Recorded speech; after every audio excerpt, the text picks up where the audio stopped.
tukomyewo ku kyalo nga twakola emboozi eri omwezi oguwedde naye nga batukubye akama waneeno tutambulirako waneeno nga tukuba ebifaanyi nga tukola sitole tetumanyi kiddako essaawa zineeno era wenkolera eddoboozi lineeno tuli mu Misinde tuli waneeno twekweka owa poliisi bugezaako tutaayiza abali mu Buleeya waliwo naatugambye nti waliwo embuka gye batusimbyeko eri mu tugoba era essaawa yonna tetumanyi kiddako naye nga we twatuukidde ewaka ng'embwa zifudde oze baatema ziri awo ziboyaana si byangu by the way naye nga mutusabire eno emboozi tugigguse tulabe amazima ge galuwa.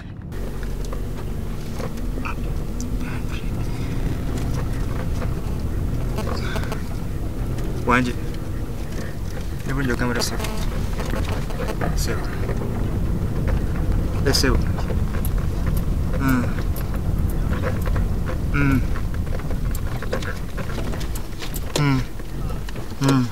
Omanya Nakayemba Farida.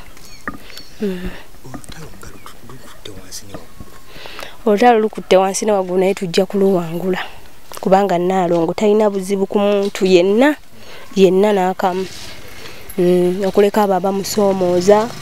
abamutawaanya naye talina buzibu n'akamu ku muntu. Ngajja kwebuuza ensibuko yakyo eriki? Ensibuko yakyo kale kaŋŋambe nti nze sigimanyi nnyo kuba nze bye mmanyiiko bitono kubanga nze nakajja kuno emyaka nga 7 naye Nalong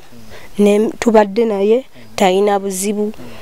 muntu mulungi nnyo sina kyenyiza kugamba nti oba kibi kikyalina naye ebyo byonna ebyogerwa bye tuzze tulaba byonna bamuwaayiriza byonna. Omwami Samona abakuzaala tinga gugwa abazaala mwana we kitundu kikyumusaba nga nze musaba oba nfukamire kanfukamire wansi kuba musaba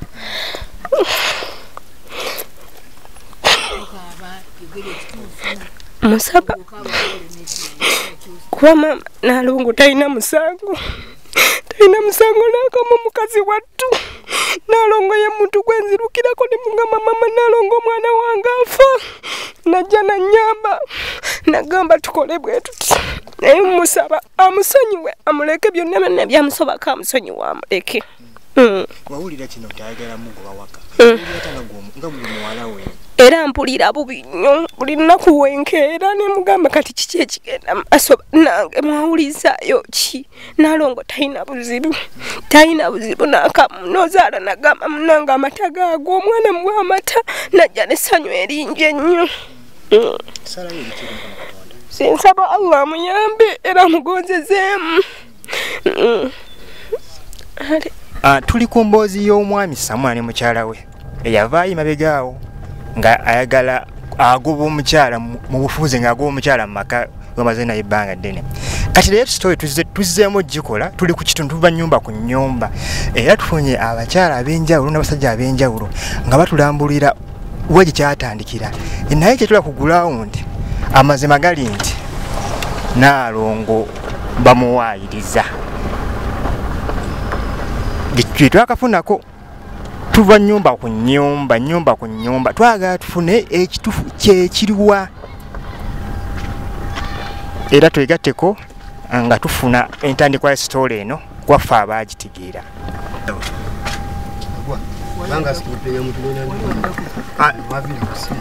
Tuli ku maka agaddako waneeno ku story yaffe nga we nabagambye twagala tumanye ekitufu kyekiriwa.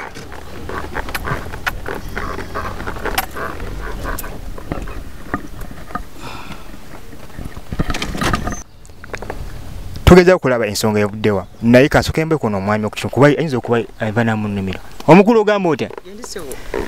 obulamu bugamba ki ekitundu kigamba ki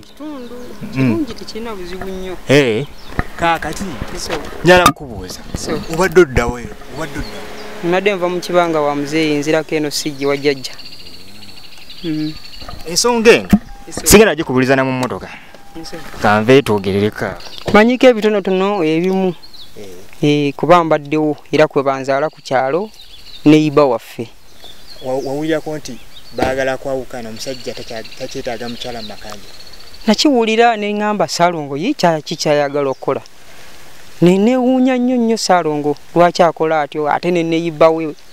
naye n'ayogera ebigambo bingi nabirabye ku masimu amanene wakubanzi siina simu nnene. Naye obutakanya buva wakuba olabika otuludde ensonga ezimu yinza okuwoza olyako mpulirako mbu biva ku Saalongo agamba Nalongo yazaalako ebbali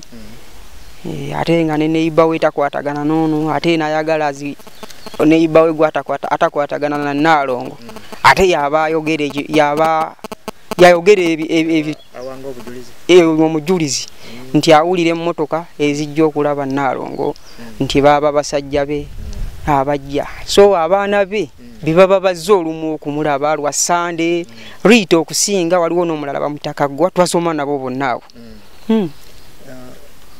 Ate wana baba ne bagamba nti Nalongo omukola kitundu bakubisaa omulala ajja asibye mukyala we amuze gye yamujja. Abo Bayuda naawe omanyi baba Bayuda.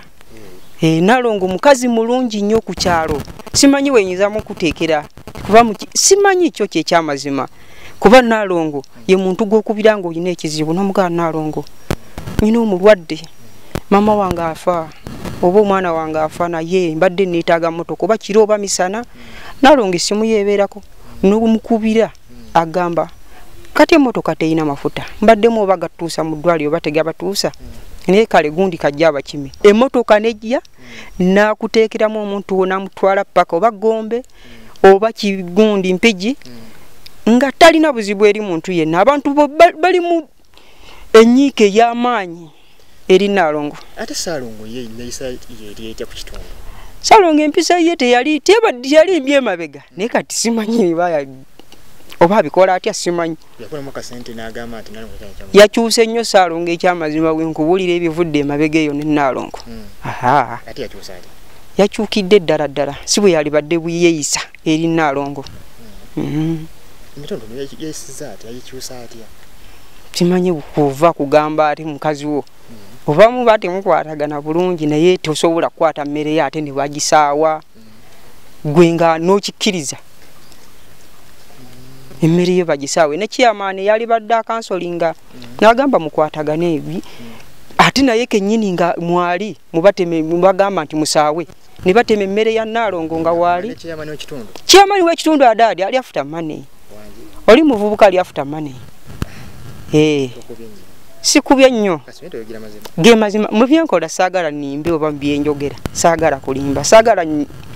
kwemulisa naye ge mazima singa otambula n'abalala ojja basanga waliwo n'abo abajja basobola okubuulira ku ki ekituufu. Naye munnange ziyinza okuba empalana z'abantu naye nze Nalongo yankuzizza nandisa okubeera wa Samona nga ndi mwana muto ne Samona akikola ki akimanyi bwe tukulidde nga tuli bakozi baani Nalongo talina buzibu naye nga bw'omanyi empalana z'abantu ababiri ate ataligamba nti kyalo ababiri atatu ki abataligamba nti kyalo omu oba babiri essibu omanyi waliwo omuntu agamba nti oba gundi ali bulungi nsonga bwe neweti ali bulungi nebbaawe oli nekimuluma ekyo kisobola okukola ki kati nawe nga bw'oli wano oyinza okuba aliwo atakwagaliza mulimu guno gw'oliko essaawa zino okimanyi ekyo ese bwe byavaayo mawulire nti Samona nemukyabala kwawukana ate ogamba nti yabakuza wawulire otya nga gwe omwana bwe bakuza kyankola bubi olw'ensonga yakugema kaga tubadde twenyumirizaamu gemaka obadde ogenda nosanga nga bali bulungi nayogera nebbaawe newabaawo oba kati ffe kati nganzi nzinkubuulira newabaawo omukolo nga guli wa Samona tekimwetagisa na kubaawo Nalongo aguddukanya n'abayita n'otambuza kaadi nze kuba kano sina muntu gwe simanyi ne mutuulawo ne mukola kaadi Samona agira n'okujjanga buli kintu kyakoze eki kyawedde dda nawe n'otambula omuluka guno Nalongo ebisinga obungi byonna abikoze ali nebbaawe ng'era bayita mu kuteeseganya newaba kugula kibanja ng'asobola omukubira essimu namukazi Saalongo waliwo atunda bano ekibanja nga tekimwetagisa na kubaawo naweereza buweereza ssente nze nyina ebibanja bya Samona biringa 3 nga baleta sente ntugenda ntubigula mutwala Nalongo ne mubigula mutekako omukono Samona kati misagana kubaawo kuba tamukumpanya joba mukumpanye era nga yaga ati muwandike Salongo Samona yakoze eki yaguze isi omuntu singanga amantino enkula kwa na Samona yibawalanya kisoboka okuba ngabo no gamba nti omuntu ayina enteye olina agamba saagala nte yagundi ekyo nekiba ono gisanga ngoli yajiwadde obutwa nogamba nti nte yagundi ani yagisse nenga ate obere wabagamba nti je tugenda okunywa amata je tugenda okukola nenga kuno sijja kulimba tekuli muntu ali ku kibanga kuno nze nyina poloti yange ya milioni 2 eri mu kibanga wa nga yatuukira Samona direct namugato bande sente zeddagala 10 Samona pa sente bona ade bayita mwani enyumba ezora bakuno ku kyalo kuno ntono nnyo etali kwa kikumi kya Samona nenga Nalongo yabadde akola ki yabeerawo ese tata wa Samona mumbere no mulanga kigomukonya munonya ranjogere naye nenga njagala kumugamba ave ku bigambo by'abantu adde makage badde mune mukazi we babeere makage gufu bakatugeyagaliramu tugo tubeera nebo babawo mukono ne babawo ki ere wazamuna woso hano manya kitetoke jeri lija kuvaayo newe kuba kufiirwa newe zinafiirwa mwana wange yajane medde gombe era naduka wa Nalongo nakwata sente nampa ningena nziro mwana nge gombe paka kumuziika